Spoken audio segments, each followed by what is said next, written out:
Alright, everyone. I'm UnsungNPC back here with another Pillars of Eternity class video for you guys. Today we're going over the fighter. This is going to be the most straightforward video probably, just because fighters are generally pretty straightforward. Endurance high, health high, accuracy very low, deflection very high. They get lore, survival, and athletics. Okay? And they have ability called constant recovery, which you just continuously regenerate endurance at a modest rate during combat. So, okay.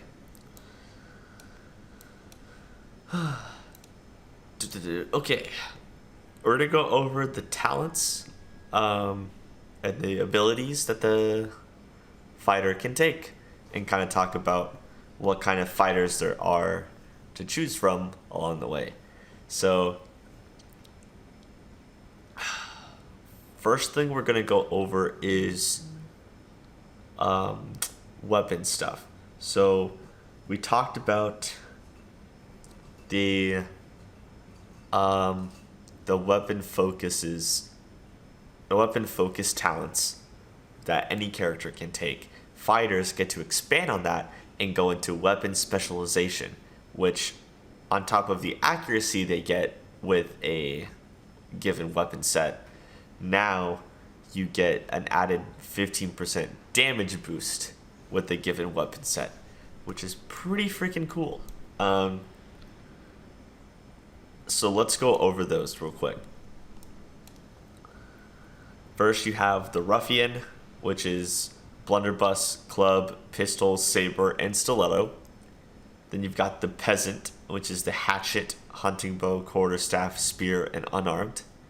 You've got the Adventurer, which is the estoc, flail, poleaxe, wand, and warbow. You've got the Knight, which is battle axe, crossbow, morning star, and sword. You've got the Soldier, which is arbalist, arquebus, greatsword, pike, and warhammer. And that's it. So yeah, that's your weapon specialization. And then you can also eventually take weapon mastery. And the weapon masteries, they have them for the Soldier, and then they have the weapon mastery for noble, adventurer, ruffian, knight, peasant. So, which gives you an additional 10% damage boost. So that's like you're getting 15 and then 10 plus the accuracy from weapon focus. So you're just really focusing on a weapon, and that's a possible way to go for fighters. I don't see the point in not doing it, even if you're a tank fighter.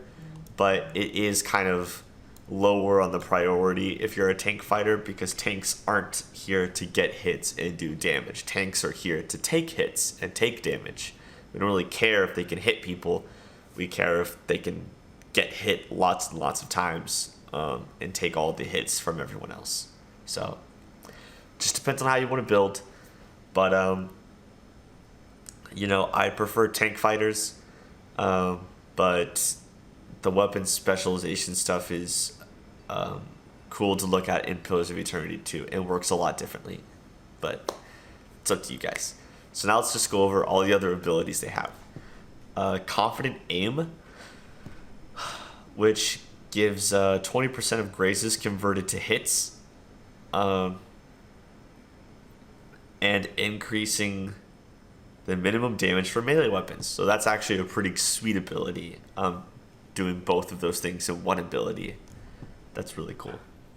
So your grazes become hits, and then your minimum damage for melee hits increases, which is pretty sweet. You've got critical defense, which 20% of incoming crits converted to hits, so it takes it for what would be crits against you and takes them down to just hits, which is awesome. And that's something, if you're a tank fighter, you absolutely need. 100% you need it. definitely.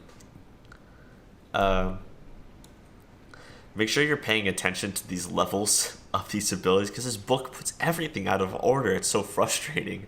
But yeah, like these are level 9 abilities, so don't expect to take something like critical defense at the very beginning. Alright. You've got clear out. And clear out is a faux AoE like in front of you kind of ability. And it does slash damage and pushes people away, and then they can possibly fall prone as well. So that one's kind of like knockdown, but for everyone in the little space around you, which is pretty cool. Little cone. You've got constant recovery, which we talked about. You just get endurance as you go. Unbroken is a sweet late game tanking ability that I love. Fighter refuses to be vanquished at 0 endurance. The fighter stands back up and is infused with 50% of his or her maximum endurance, as well as a temporary increase to defenses and damage reduction. So when you get down to 0 endurance, you come back up at 50% endurance, and you get 5 damage reduction, 10 deflection, 10 fortitude, 10 reflex, 10 will. Amazing tank ability, absolute must-have. You've got disciplined barrage. The fighter intensely focuses, so it gives you an accuracy boost. You've got Guardian Stance, which is a friendly aura that gives everyone deflection, but lowers everyone's accuracies. So be careful when using this. Alright, if you're focusing on a lot of like single target range dealing people or melee damage people, then lower accuracy might not be worth it. But if you have a bunch of casters casting AoEs, then this might absolutely be worth it. So you kind of have to pay attention to when you're using this if you use it. Into the Fray is just a fun ability. The fighter lunges through the battle and pulls an enemy into melee range of them, which is super cool. And you can do that twice per encounter. You just, you're mine. Which is just a lot of fun to do. Okay. Defender is a modal ability, so you activate it and it just stays on. This is like key tanking ability here. If you're a tank, you need Defender as soon as you can, and you need to have it on all the time. It gives you +2 enemies engaged, gives you additional deflection, but decreases your attack rate, which is like, who cares? You're a tank. You're not here to attack fast. You're here to take hits, right?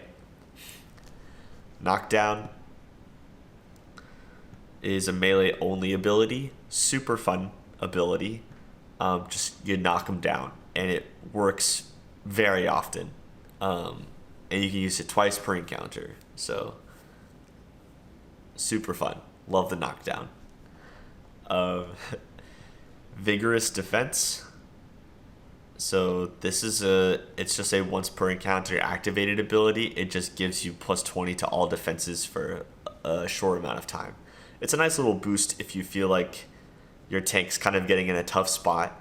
You can just activate it real quick and just give them those defenses for a little bit.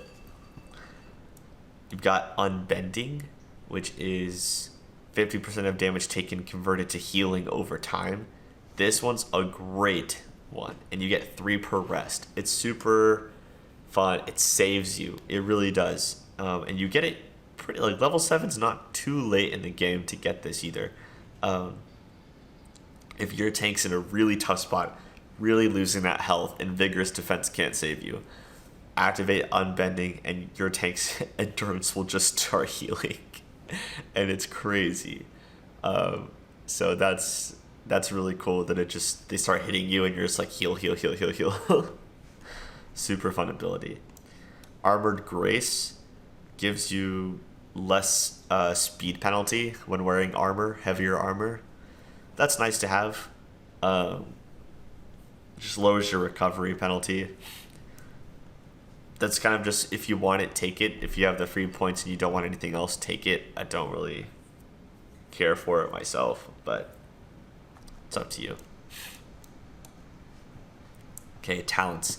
These talents edit start like abilities that you can get as a fighter. So for one, you get bonus knockdown, which makes it to where you can now use knockdown 3 times per encounter, and those 3 times are nice. Okay, being able to even get all of those in, like, that's so good. Just knock down and then knock you down and then knock you down and then clear out, so you're all knocked out.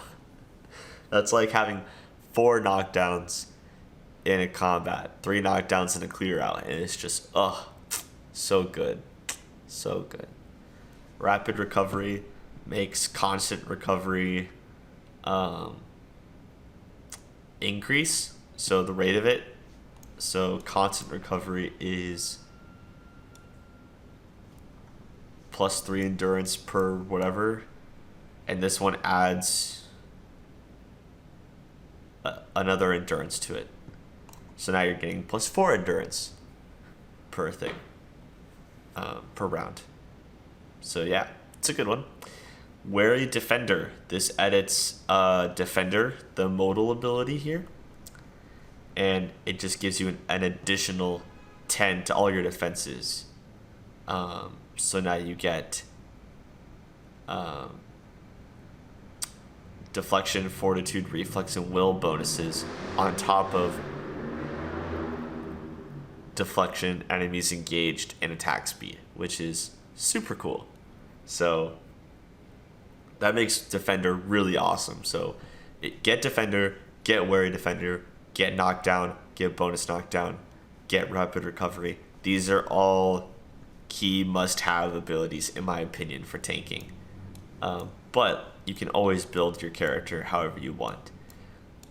But that's the thing with Pillars, is like, Pillars is kind of like, there isn't a whole lot of, what can I do? What things can I choose, right? Like, they have kind of more clear-cut paths in Pillars 1.